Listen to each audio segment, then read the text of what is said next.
And first of all, I want to take this opportunity to congratulate all the award winners here tonight. And I must say, I'm delighted as Minister for Tourism to see the quality of guest house, bed and breakfast, hotels, and people that are involved in the tourism sector.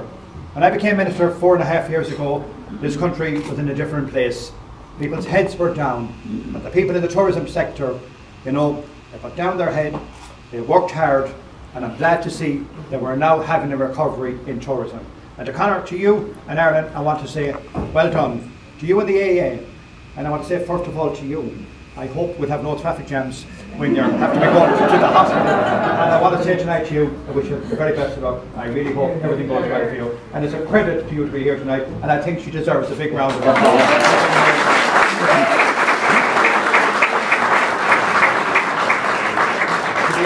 To win an award like this, I want to say that I know that they work with Falls Ireland, and you know, to get an award or to get rated by the AA, they do an excellent job, an excellent company, and I want to take this opportunity to congratulate them and wish them well for the future. They've done an excellent job in the past, and I know that they will continue to do that. To the people in the sector itself, and Conor alluded to the 9% VAT, and I have to say, you know, that I'm delighted that I played my part. In fact, the Minister, Michael Noonan, and this government, and I want to make this point tonight, and we're coming in near an election. This government has been one of the best governments ever for tourism in this country. And I'll give it to you very simply. In difficult days for the government and the country, and in spite of what Conor says, of course we could do it and have VAT rate of 2% if that was possible, but that's not possible. We have to raise taxes for the country. But in difficult times, we reduced the VAT rate from 13.5 down to 9. We dealt with the travel tax from 3% to 0. We made it easier under the visa waiver scheme to get people into this country. And we found money for tourism products like the Wild Atlantic Way, the ancient Irish Sea, and the proposition for Dublin. And the reason we did that, because we have over 200,000 people employed in tourism in this country. And sometimes people forget that in every corner of this country, people are employed in tourism. People forget that we can have these jobs, not alone in Dublin, but we can spread them out to rural Ireland where we badly need jobs. And I want to say to you tonight, that people that are involved in that sector, on behalf of the government and my own behalf as Minister, I want to thank you for your investment. I want to thank you for the work that you put into tourism. And I want to thank you, particularly family-owned businesses in this country. Well done. In difficult times, you put down your heads, you worked hard, and now you see a future. And I'll just give you a few figures.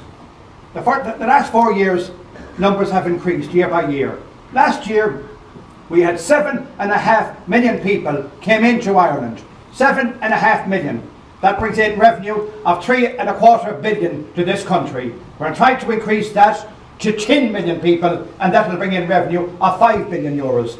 For the first 7 months of this year, we have a 12.5% increase, 600,000 extra visitors. This could be not the best year since the recession, not the best year in the last 4 or 5 years. This could be the best year ever for tourism in this country. And if we can achieve that, and this government has supported tourism, we're doing a good job. As I say, 200,000 plus people employed in the industry itself. It's an important industry.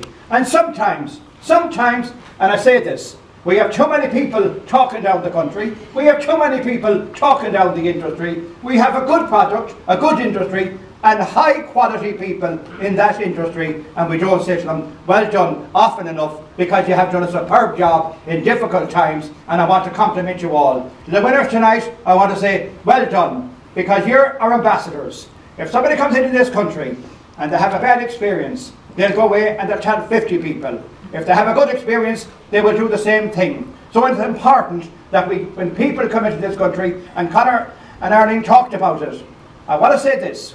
Yes, in this country, we are given good value now. This sector is given good value to people that come into the country. And I want to say to you tonight, and particularly in the city of Dublin, we need to continue to do that. We don't want anybody spoiling it in any way, and that's all I'd say tonight to you. We have done our job at government level, and I will give you this commitment tonight. 2 years ago, Michael Noonan was under tremendous pressure to increase that VAT rate. This government are committed and will be committed to the 9% for the lifetime of this government, and it's in all your interest to make sure that we go back and that we keep the 9% flat rate. So that's all I can say to you all tonight.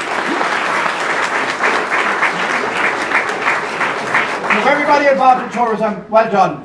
To Conor and Arlie, wish you the best of luck with your company, the AA, have done a superb job, not alone in the motoring section, but particularly in the tourism sector. You've done an excellent job, and I'd like you to give them a big round of applause. And please God, I want you back again.